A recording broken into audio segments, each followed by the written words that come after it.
we're there. We've made it. And this is not a wrap up of the season because Orange County is still alive. We're still in the playoffs. We found out late Saturday, even before the end of the match at home against Indy XI. We found out Orange County was making the playoffs. We just didn't know where. We ended up making it to the 7th seed, means a trip to what is it, Sacramento, or as Brad likes to call it, Excremento. Tough matchup for Orange County. It'll be interesting, but we made it. Playoffs? Don't talk about it. Playoffs? You kidding me? Yeah. Yeah, you're kidding you? We made it. We're in the playoffs. Let's just get this thing started. Welcome to the show of champions and of playoff soccer. This is the Orange and Black Soccer Cast.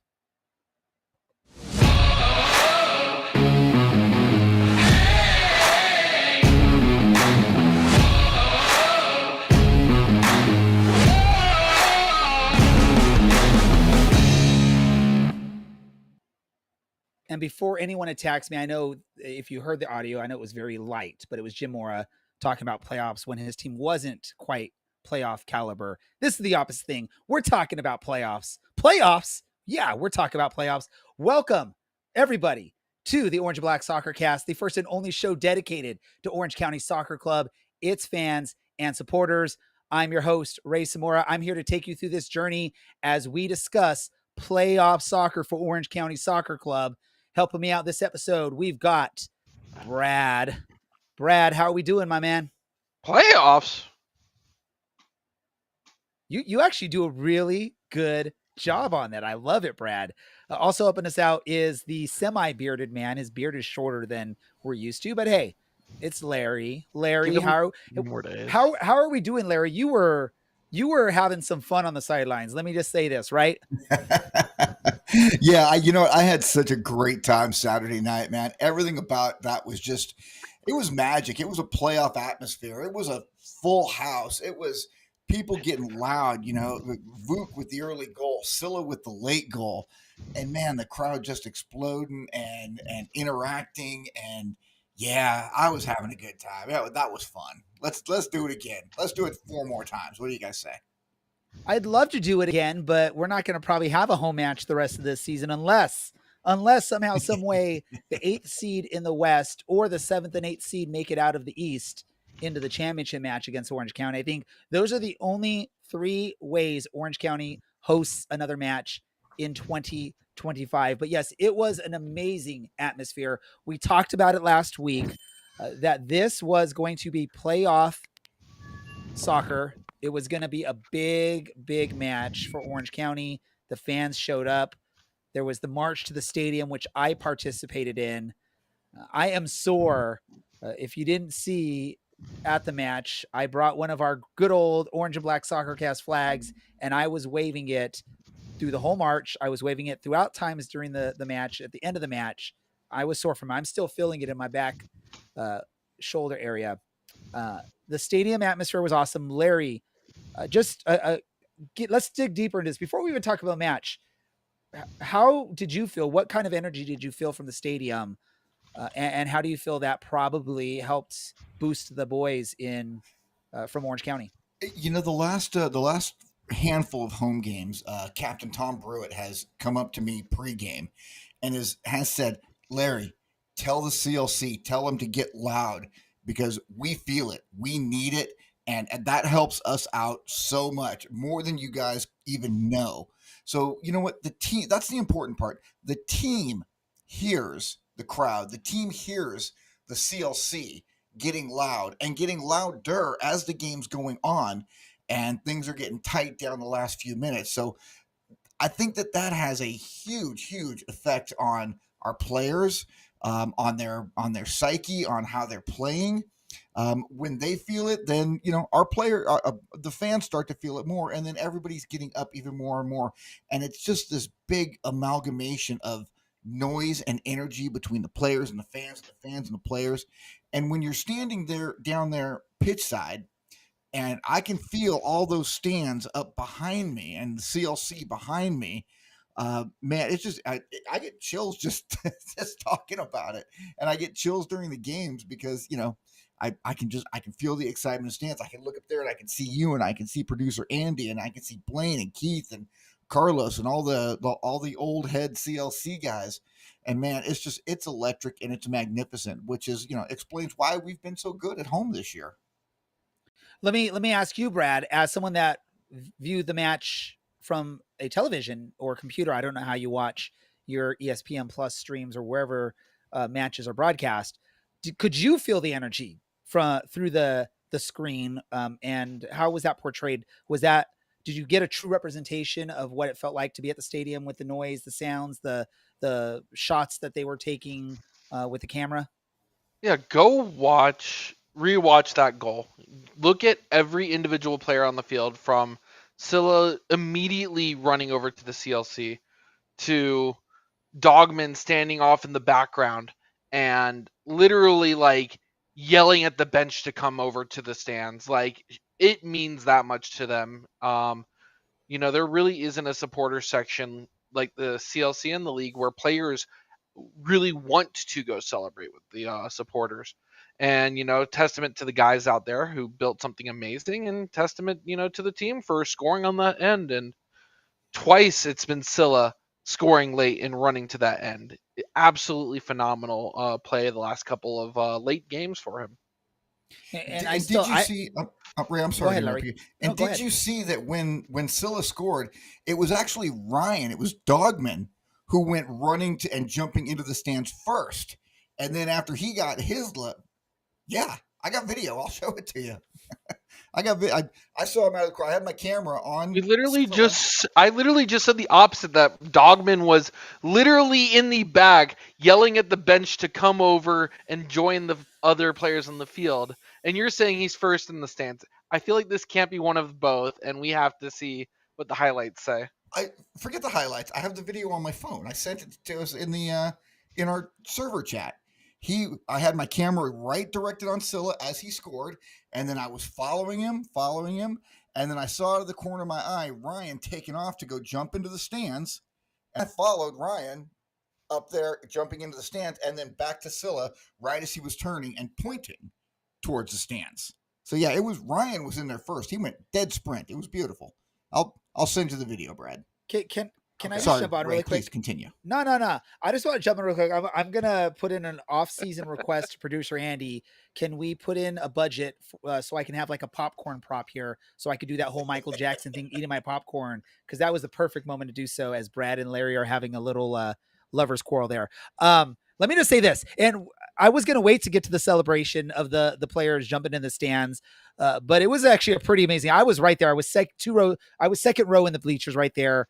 I had brought a bunch of people that either hadn't been to a match or don't come to many matches.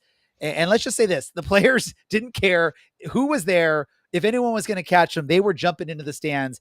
I want to say it was Pinto that jumped in front of my group, and I got a chance to get some of the sweat bouncing off of him into the face and all that stuff. I'm sure a bunch of CLC had that. It was an amazing atmosphere. Let's talk about the match itself. Orange County went up on a Vuk header, then Indy equalizes, and let's give props to old man Aiden Quinn. I think he's 33 years now. I hate to call him old man Aiden Quinn, but it feels like 10 years ago that he was with Orange County, although that's a little bit of an exaggeration. And I think we talked offline. I think a lot of people were surprised that he had a lot of goal contributions this year, right? And then the late winner from Sylla, the second time he's done it in 10 days or 14 days or something like that. A much needed win in both of those. This one wasn't as important other for the fact that you were 7th seed instead of 8th seed, I believe. I don't know how it would have really ended up at the end of it. I think we still would have been 7th because I think we own the tiebreaker with Colorado Springs if we would have tied them in points. But Orange County, props to them. We've been talking about it, right? We talked about it for the last 2-3 months. It's playoff soccer time. They are now battle tested. They're heading into the playoffs battle tested, and it's going to be a struggle. In this match, the players stepped up. The players did what they had to do. They were battling a tough Indy team who was still till the very end fighting for a shot at the playoffs themselves. And props to everyone. It was awesome to see the players leaving it on the line. You could tell they didn't want to go home. You could tell that they didn't want this to be the end of their season. and I'm glad that's what happened. In the end, I think it wouldn't have mattered really because Lexington butchered their chances in Oakland, but props to Orange County on this. Brad, no, I'm going to go to Larry. Larry, Yeah. what was your impressions of the whole match overall? Do you have anything that stood out to you? Do you have anything you want to talk about? I want to talk about Aiden Quinn because the dude is just straight up a class act. He beat the crap out of Bryce Jamison all night long. I mean, somebody said, yeah, Aiden after his assist on that goal, somebody said, yeah, I think Quinn leads the league in assists now. And I said, yeah, and after tonight, he also leads the league in child abuse charges because he just pounded on Bryce Jamison. Watching a little bit there, although Bryce Jamison did him dirty there a little bit. Oh, no. Bryce got a couple in on him, but in general, and I will say this about Aiden Quinn, and I say this with nothing but affection. Man, I love the guy, but I hate when we have to play against him because he's nasty and he's rough and he's aggressive. And again, he abused Bryce all night long. But in the end, he got his assist, which we talked about last week. Don't let Aiden Quinn beat us. And at the end of the day, he didn't, but he did get his assist to win the Golden Boot. I got to talk with him afterwards, and he's just such a good guy, and he loves Orange County, and he loves Southern California because his family's all still down in San Diego. Outside of that, I would like to talk a little bit about just another stellar performance out of Chris Haggart. Chris Haggart has just been the absolute man. I mean, finishing the top 5 in assists this year. I think he finished the season with 8, which is phenomenal, including just if you go back and watch that replay of the pass to Vuk, Chris has his head down, but somehow he lifted his eyes just long enough to see Vuk back there waving his hands, and all Chris did was just drop the ball where Vuk was going to be, and Vuk was able to blast that header in for our first goal of the night. It was just wonderful to watch, and again, just a great night for Orange County Soccer Club in general. I just wanted to say it was nice to see Kevin Partita out there to start a match, right? I know that's been great. Something we haven't seen much of lately, and I although maybe still a little bit of rust there, it was nice to have someone like him in the midfield in what was a playoff match. This is the first game of the playoff officially, I'm going to say, for Orange County. I know for the last 2 months, it's pretty much you got to keep winning or you're not going to be able to have a chance. But this is like, we're in the playoffs now, and this was a playoff win for Orange County. And someone like Kevin Partita was a big part of the consistency in that midfield for Orange County. Brad, your thoughts on this match? Anything you want to give a shout out to or talk about? Brad. Yep. The team honestly played one of their better games of the year and really good 3-game stretch. Teams make their own magic, and Sylla made 2 amazing end of game runs. Watching him deke the player twice to score that goal was absolutely magical. Well played for him. Those are going to be, goals that we're going to be nominating for the end of the year, especially because it got us to the playoffs. This was honestly a team game. Shetler had some good saves. The defense stepped up where they needed to, limited Indy, who was really trying to win the game because they also needed to win here in order to make playoffs. And at the end of the day, Orange County deserves their 7th place. And they're going in with serious momentum, which we couldn't say, a little while ago. Yeah, that's true. The momentum's a nice thing to have, and they're probably in one of the best runs of form they've been in the last few months. When you look at it, I know early in the season maybe there was a little bit more W's that they were piling up, but they're looking pretty good and ready for playoff soccer.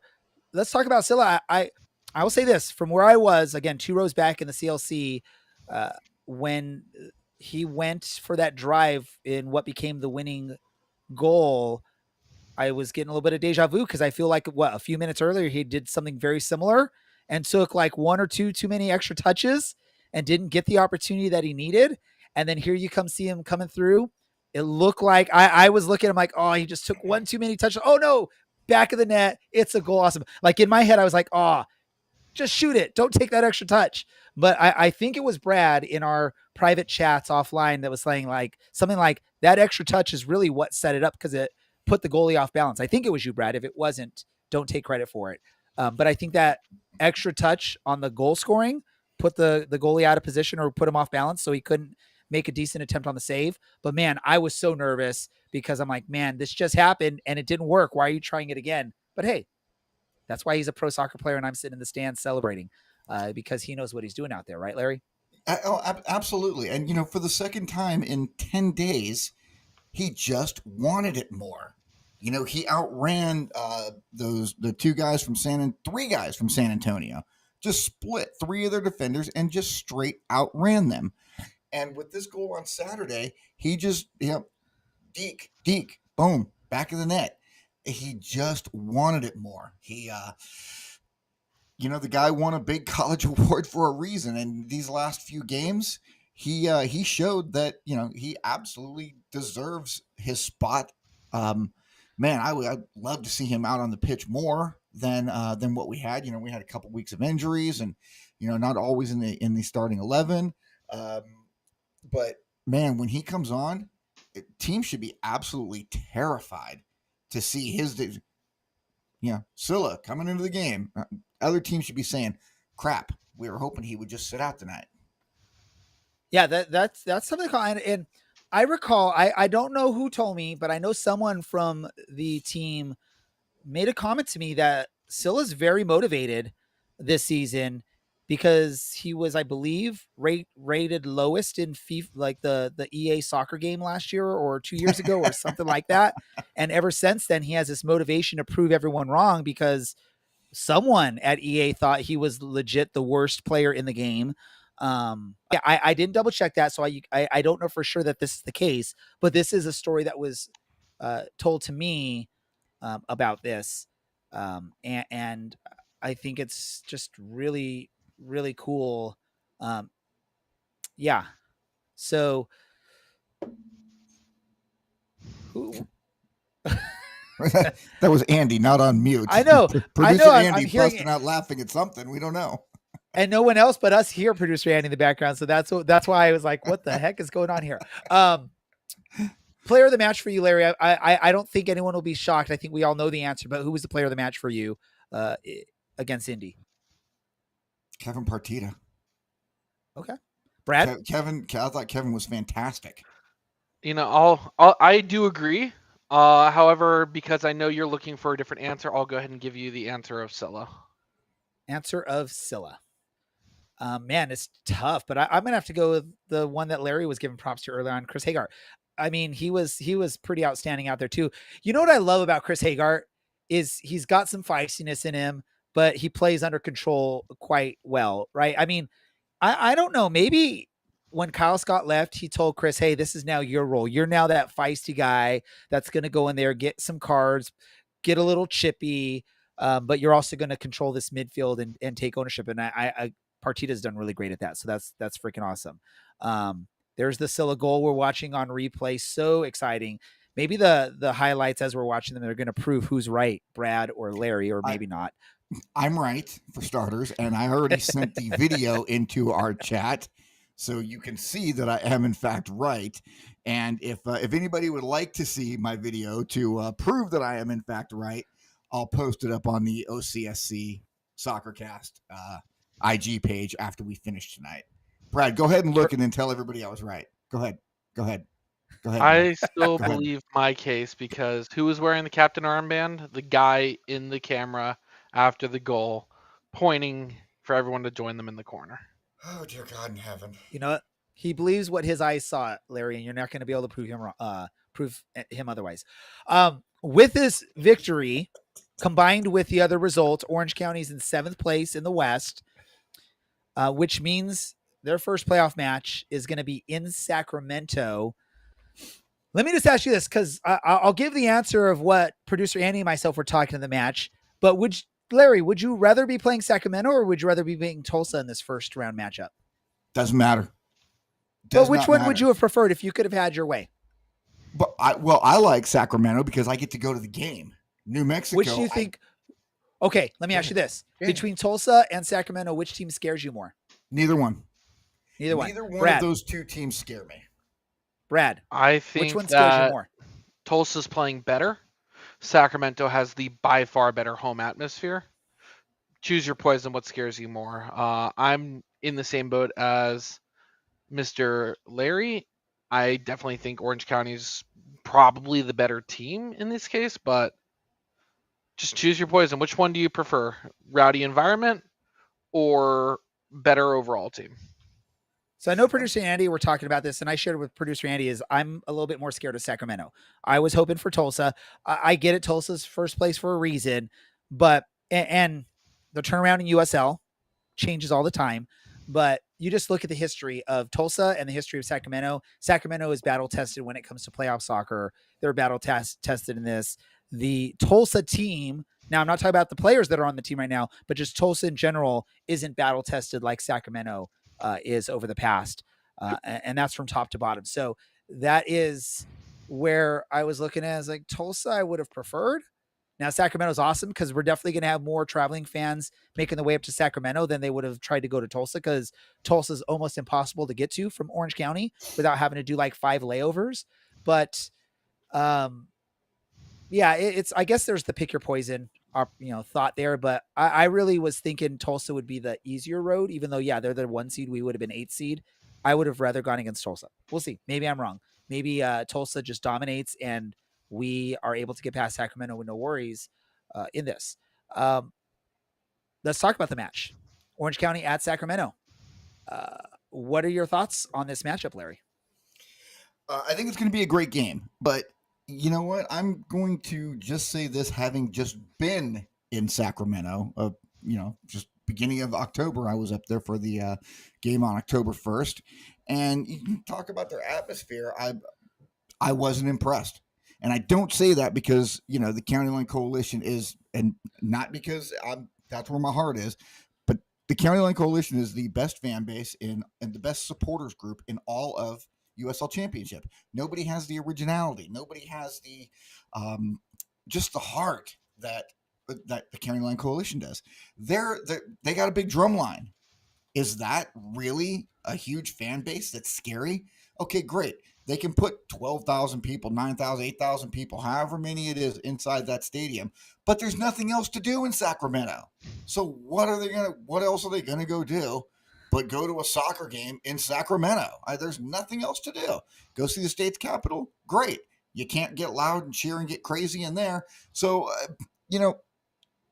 Sacramento is not a scary place for us to go and play. We went to their 10-year, whatever it was, and threw a clean sheet on it with a goalie who'd never started a game in his entire life. Was that last year, the year before, whenever it was? So I see us coming out of this game with a victory. I see us moving on to the next round. Who we play, again, I don't care. The way our boys have shown the heart, because if you look at the injuries on our roster, we don't have the firepower that's going to match up to some of these teams. But down the stretch, doesn't matter how you start. Only matters how you finish. And right now, OCSC, and that goal from Sylla is huge because that gave us a win. That locked up our spot in the playoffs. We did not backdoor our way into the playoffs because Lexington lost. Lexington's game ended 5 minutes before ours did. We were already in the playoffs. It was done. We're in. But we didn't backdoor ourselves into the playoffs. We won and locked it up. And that's going to give us a huge amount of momentum going right into Saturday and then Sunday, and then the following Saturday, etc. Brad, let me ask you this. If you were USL Championship, like headquarters or whatever, right? You're the head of marketing. Is the 2 seed Sacramento versus Orange County as a 7 seed, is that a marquee matchup in this first round of the playoffs? I only ask this because if you look at the all-time head-to-head between these two teams, it is pretty much an even head-to-head between them all time. And depending on where you look up the information and if you're counting other competitions besides just the USL, it's pretty darn even regardless. What are your thoughts? Would you consider this one of the marquee matchups of the first round? I'm looking through the rest of the matchups. Out of everything we got here, The only other thing I can think of is just the glazing that the league likes to do to Louisville. You know, other than that, this is probably the most storied matchup of the playoffs.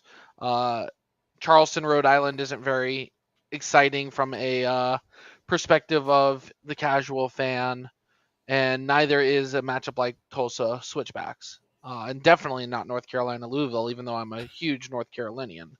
Wait, So North Carolina Louisville or North Carolina Loudon? it's a Loudon. Oh, okay.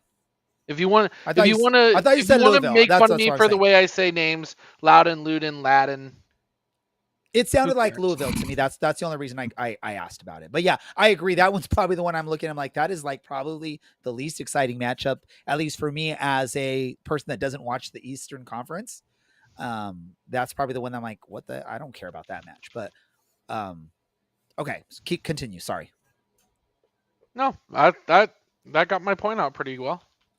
Let me ask any of the fans or listeners that are listening live, share in the comments. Do you think if you're looking at the first round matchups, you got Tulsa, Colorado Springs, you got El Paso, Phoenix, you got New Mexico, San Antonio. That's a pretty good matchup. You got Sacramento, OC on the west. In the east, you got Lou City, Detroit. You got Pittsburgh and Hartford. You got North Carolina, Loudoun, and you got Charleston, Rhode Island.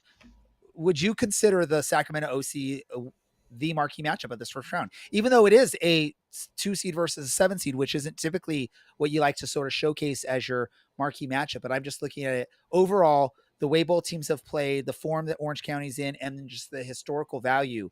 You remember Orange County, what was it, last year or 2 years ago, go into Sacramento when they're celebrating like whatever it was, 10 years or whatever it was at the big stadium. And we just go in there and get a win with like a 17-year-old goalkeeper, 18-year-old goalkeeper between the sticks. What do you think, people or fans, listeners? Share your thoughts in the comments. We'll put them up on the screen. Larry, I want to get your thoughts on this. Which part? You said exactly what I said. If this was a marquee matchup? Yeah, I actually do think it is. Do you think it is the marquee matchup? Yeah, I do. It's in the it's in a prime position. It's in a prime spot by way of being the last game of the first round of the playoffs. There's only 2 games on Sunday. Ours is the 6:00 game. Now, maybe they did that because it's a West Coast thing, and people on the East Coast aren't necessarily going to watch the game. But we don't need the East Coast, except New York. I like New York. But as for a marquee matchup, yeah, because this rivalry, in-state rivalry, does go back to pretty much the beginning of USL Championship. And so, please, Andy, Brad, Ray, whoever, correct me if I'm wrong on that, but I think it pretty much goes back right to the beginnings of this league. So when you have that kind of history of going head-to-head, in-state rivals, just 5-6 hours apart, it's a big deal. And we don't like Sacramento. Sacramento doesn't like us.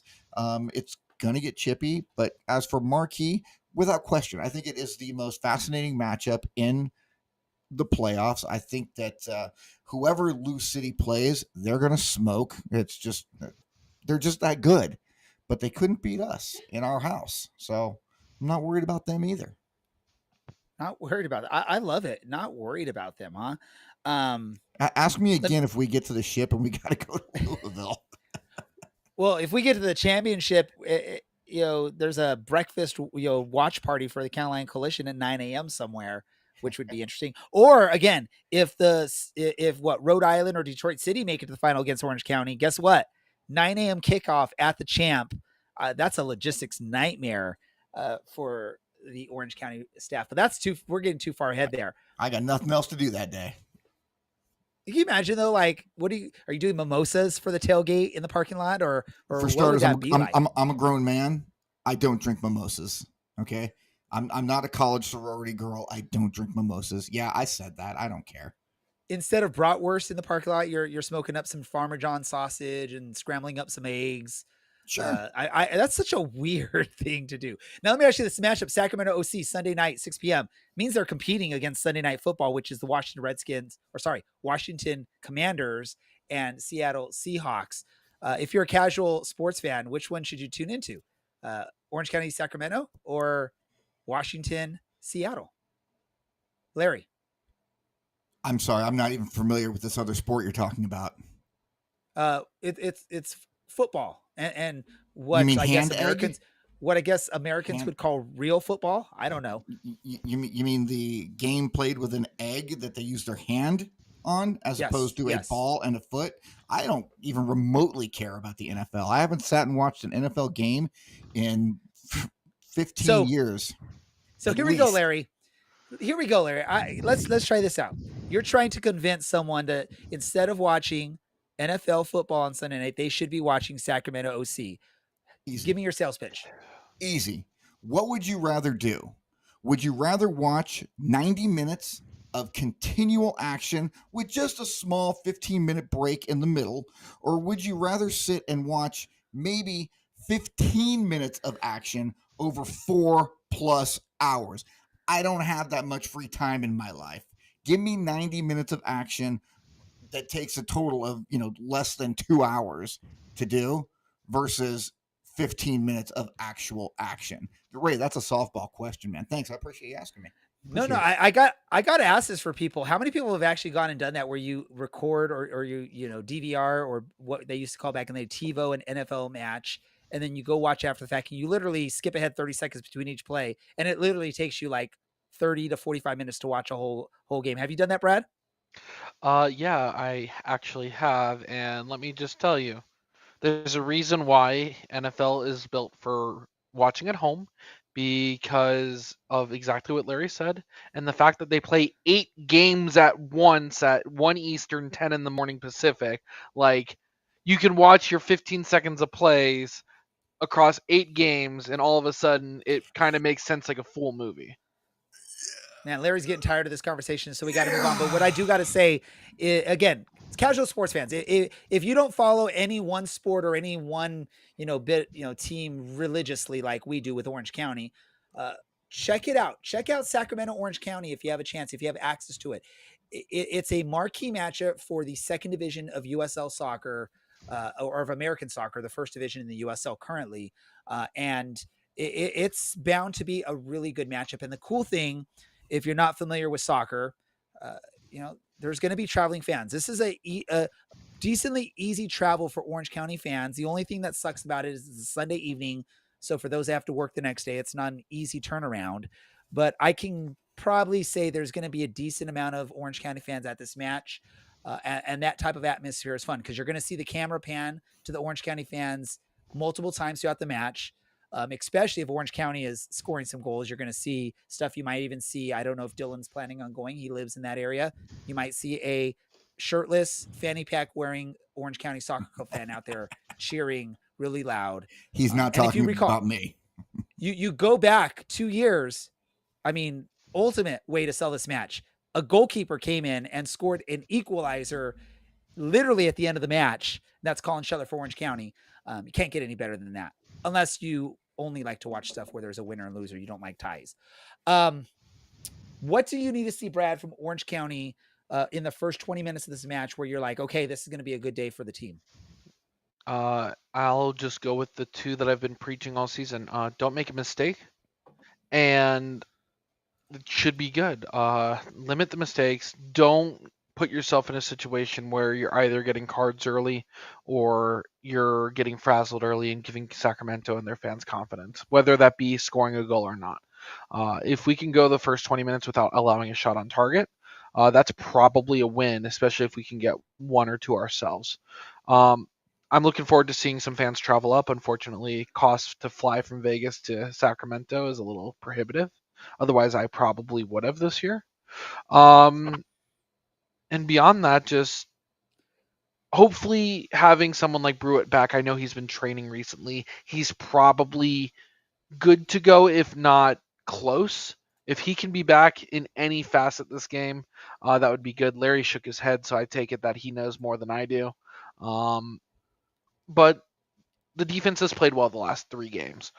We got lucky not to have Louisville score on us, but we can beat anybody if in the playoffs if we play like we have in the last 3 weeks.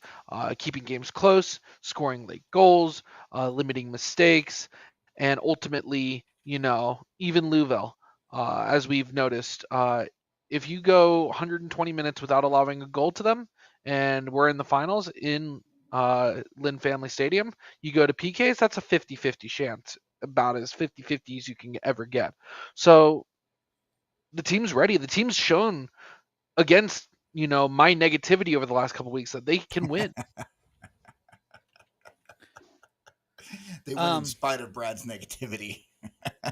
And I just want to jump in really quick as we talk about this. I just want to clarify for those that are tuning in for this match. I believe it's going to be aired on CBS Sports Network, which means there's a lot of access for multiple people to watch this match.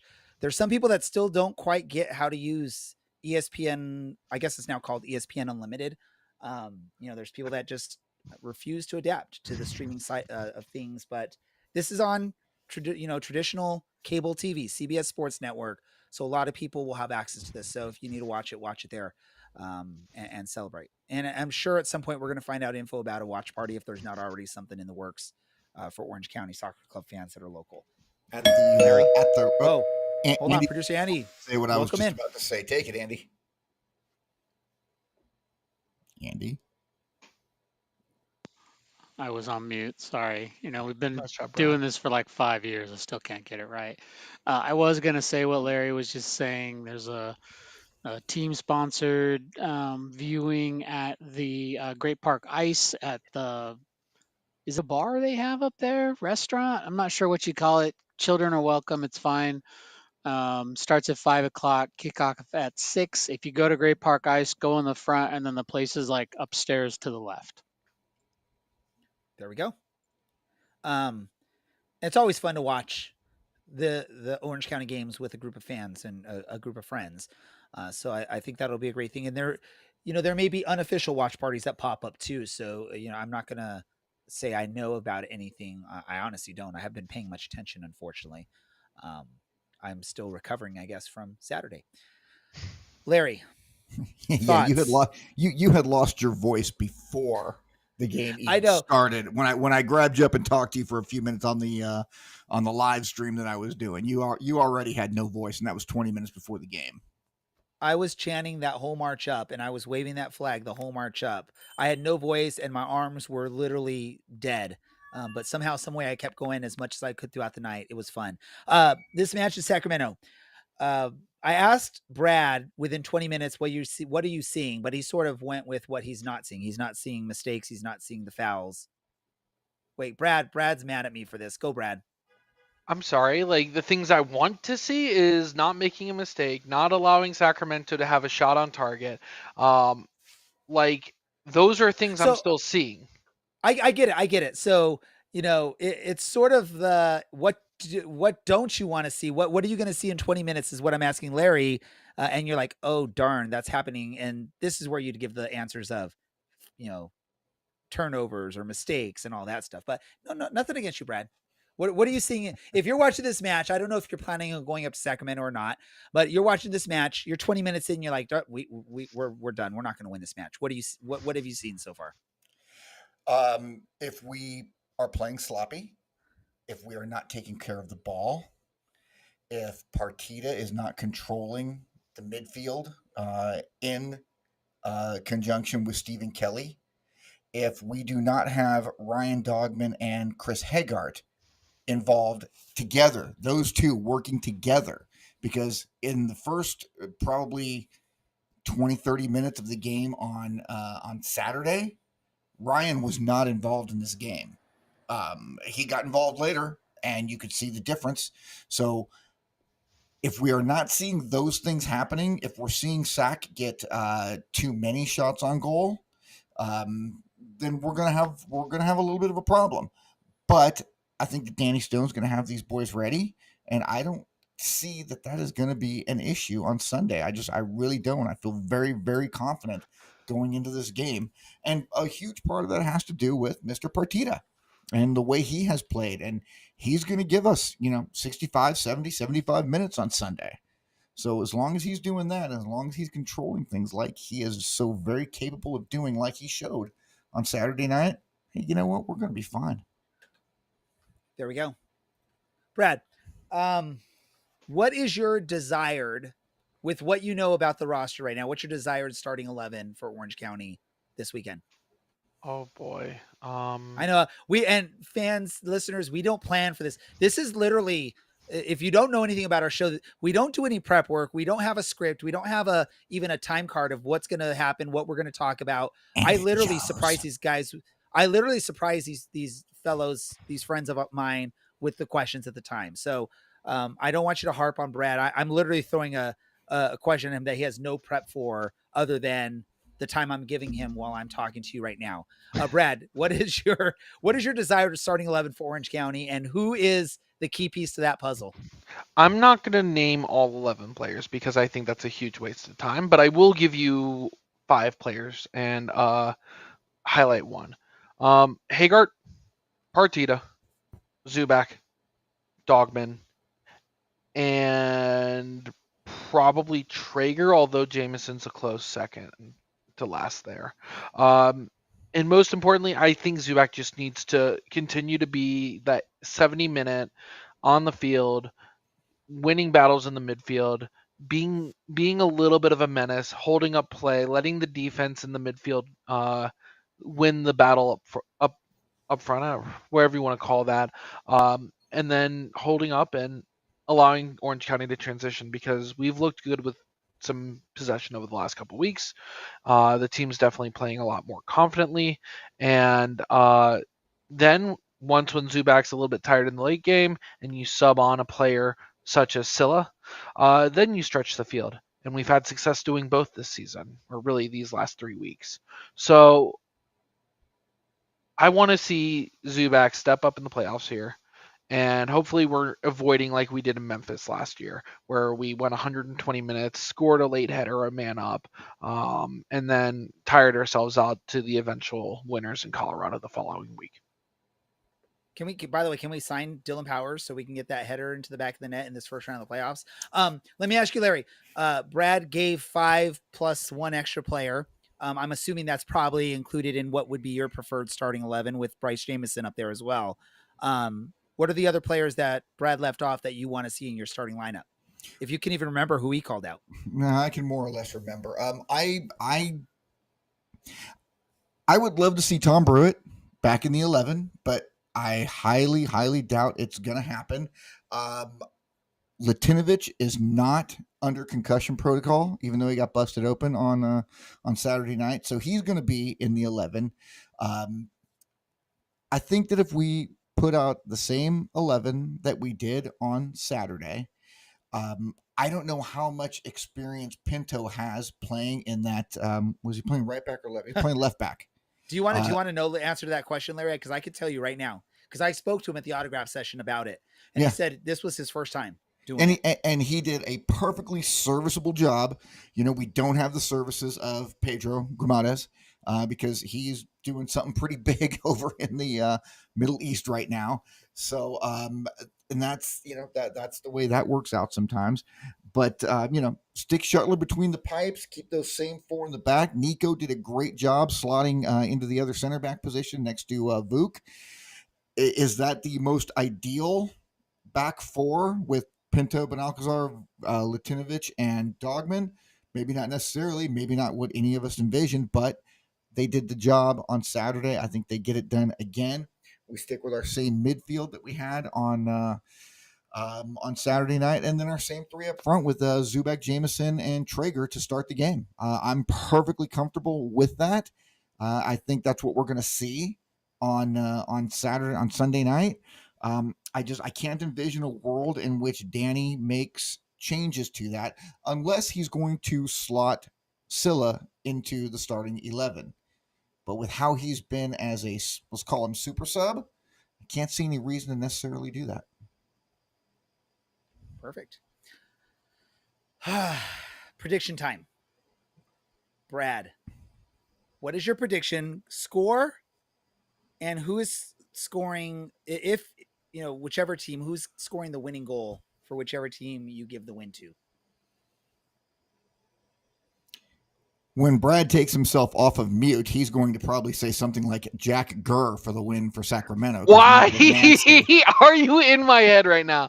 I'm going to manifest the magic here. I was going to say a 5-0 win for Sacramento with Jack Gurr scoring a goal at the death to really put it in our in our coffers, but Larry is in here in my head, It's like and Larry knows Wendy is things. here. Oh, Wendy ran away. Producer Andy, please rack this moment because we got Brad. We earlier in the season we had Larry take on my 5-0 prediction stuff. We had Dylan a few weeks back come out with some crazy like 6-0 something. I don't know what that was. And then now we've got Brad doing it. So can you please just make sure we save this moment because I now can never hear anyone complain about some of my crazy predictions, especially when I do some of these 5-0 things. Larry, your prediction for this match, are you going to be more realistic or are you going to follow in Brad's footsteps? I'm going to be more realistic. I see this game being 1-1, and I see it going all the way to pens. That's just that's a feeling that I've got. And at the end of the day, I think that Orange County wins it on pens. But I will say this, for those of you who don't remember, the last 2 years in round one, we have gone 120 minutes in round one, and we have won those games late. We did it. I can't remember who we beat 2 years ago, but we did. And then last year, we beat Memphis late and like the 117th minute or whatever it is. So that could very well happen. I see this game going very, very deep. This game is not going to end in 90 minutes. I would be very surprised if it does. So I'm going to go ahead and I'm going to say pens, and I'm going to say Orange County wins on penalties because Danny Vitiello is really not as good as he used to be, not even kinda. So let's go 5-4 to Orange County on pens. So I recall last season because there was the Memphis late win. The previous season, I know we lost to Phoenix in extra time in that second round. In the first round, did we go to extra time against El Paso? I can't remember off the top of my head. I'll go back and check. I could be wrong. It happens. Not often, but it happens. Yes. And so you're saying the match will be a draw and Orange County will advance in penalties. They're not going to win. They're going to advance. Same thing as a win, my guy. I'm just going, because people will bash if they say they don't win. It's not considered a win. It's considered a draw. They just advanced on penalties. You're going to get some like soccer loyalists that are going to come out and say, you're wrong, Larry. It's not a win. It's a draw and they advance in penalties. I have 2 words for anybody who says that to me. Hi, Mom. I love you. Love you. My prediction. It's going to be a battle. I am predicting 3 yellow cards and 1 red card in this match. I can't say which team's getting the red. I'm not going to go there. I'm just predicting that this is going to happen. I'm also predicting that Orange County is going to win and not need to spend the extra time to do so. I will say, okay, here's what I want to call out to everyone, right? If you listen to the show, if there is no red card in this match, you got to follow us on social media and in the podcast forum and on YouTube. If there is a red card in this match, then you got to like us. So either way, you have to do something. But make sure you do so on social media, Twitter, or whatever it's called, X now, Blue Sky, Instagram, which Larry, let me say this really quick before I talk anymore. Larry, you are internet famous now. There was actually kids that wanted like your autograph at this match because they're like, hey, I've seen you. Like I was literally sitting behind these kids and there was this one kid's like, I've seen that dude on Instagram. Like, and he was actually stoked, Larry. I don't know if it's you or producer Andy, but he was also stoked that someone from the podcast followed him back. Like the podcast followed him back or something like that. He was really stoked about that. He thought he was like, so he was in love with that moment and he thought he was meeting a celebrity talking to you, Larry. You know what? It's happened more and more this year, and it's weird. But you know what? I'm also very thankful because people have so many kind things to say to me, about the show, about you, Ray, and Brad, and Dylan, and Keith when he's on, and people also ask me about how come producer Andy just stays behind the scenes and he doesn't ever come on camera. I explain that he's brilliant but ugly, so he doesn't want to be in front of the camera. It's really very flattering because a lot of that, let's call it love, that I'm getting is from these kids who are seeing me on our Instagram page. So it's It's cool. It's flattering.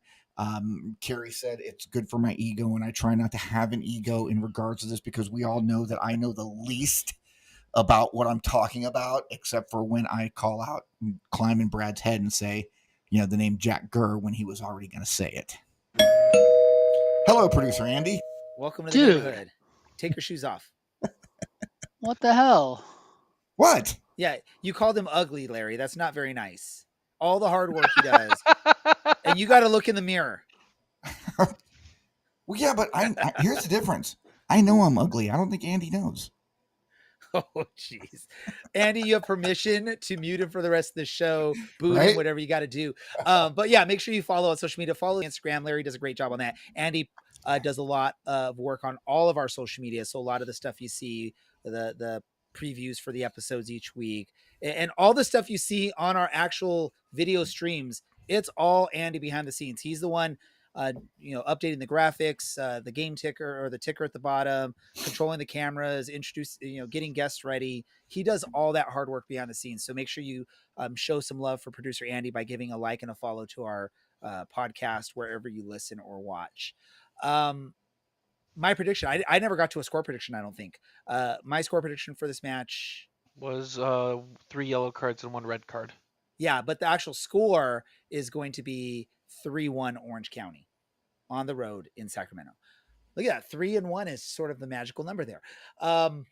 Let's wrap things up. Is there any soccer related stuff anyone wants to discuss really quick before we wrap things up? You know what? Y'all know what I'm going to say. Top 4 in the Prem. Do I need to talk about the Black Cats? Do I need to, or can we just let that go? From where you're sitting with your Black Cats, look up one spot and who do you see? I don't know. I don't look above. I just look at where my team is because I don't worry about other teams. Thanks to a great result against who this past weekend, Brad? Tottenham sitting third? Brad's quiet because he doesn't want to say anything because he knows who I'm talking about. His Everton lost to Tottenham this past weekend, which allowed Tottenham to be in third. So what you're saying is that in the nice, beautiful new stadium that Everton built that they hadn't lost at yet. So Tottenham. So trivia time. If you go to trivia, who gave Everton their first loss in their new stadium? Tottenham Glory. I think it was the Tranmere Rovers U18. Well, that was in official matches, buddy. Official matches. That would be AS Roma then. Whatever. Premier League then, buddy. Okay. What did we learn this episode? We're really going down the bottom of the barrel. If you wanted to go there, I'll take it, Larry. What's that? What did we learn this episode? What did we learn this episode? We learned that somebody wants to drink mimosas on a Sunday morning and somehow thinks that, adult men go to brunch and drink mimosas. I'm not one of them. But here's what we learned. We learned that Orange County Soccer Club can beat anyone at any time. And they're going to show that. And y'all know me. I'm positive Patty all the time, whereas Brad is negative Nancy. You know what? It's all going to be great. It's going to be fantastic. We've learned that Brad loves his dog and that it took Ray 54 minutes to talk about Tottenham. All right. What did you learn, Brad? I learned that my dog could sit on my lap for like 15 minutes quietly and relax and really, really be a good dog. She's a great dog. And apparently we learned from a vlogger that High Windy is less than Heart 33. What did I learn this episode? I learned that Larry is a looks shamer because he wants to call out producer Andy multiple times and say that he doesn't look good. When we all know that producer Andy is the hardest working person on this show. I never said he wasn't, and I know he was. I will not stand for Andy's There's slander. no need to look shame anyone, Larry. Especially when you have that beard off, we see a lot more of your face. And yes, I get it. That's your Halloween costume, but put the beard back on. It's coming. It's coming. This is only 2 weeks right here. So, I'm messing. OMG, I am so old. I want to thank everyone for participating in this episode. I'm reading the comments. They're not on the screen. I'm reading them in the background here. But yeah, I want to thank everyone for participating in this episode, including my fellow co-hosts. We've got Brad, we've got Larry, and producer Andy for all the hard work that he's doing week in and week out for this show. Got to thank Wendy, I guess. Brad's really wanted to give Wendy some props for whatever reason. You're like shaking Wendy. You're going to give Wendy shaken baby syndrome there. I want to thank all of our listeners for participating in this show, chatting in the comments, sharing with us. And apparently Larry is 1-5-0. What? Yeah, that's it. No, I was gonna say before we close out, if anybody is traveling up to Sacramento this for a Sunday's game, I will be there. Some other CLC members are going to be there. We are going to do our best to get there by around 4:00. So we will be in the parking lot, maybe doing a little bit of a mini tailgate. Come look for us. Come find us. Let's all make it an Orange County Soccer Club party. In the parking lot at SAC on Sunday. So yeah, if you're trying to find us out there, if you are coming up, message me in the Instagram app. I will have it on, and I'll be talking to people, and I'll be talking to myself a lot because that's what I do. So yeah, find us if you're coming up this weekend. Looking forward to it. Yeah, and safe travels to anyone that's making the trip up to Sacramento. We hope you make it there safe. We hope you make it back safe, and we hope you have a great time and celebrate a victory for Orange County in Sacramento after the match and everything. Thanks everyone for this amazing episode. We'll be back next week to preview Orange County's next playoff match. Fingers crossed that is a true statement. But with that said, this is the Orange and Black Soccer Cast, and we are out.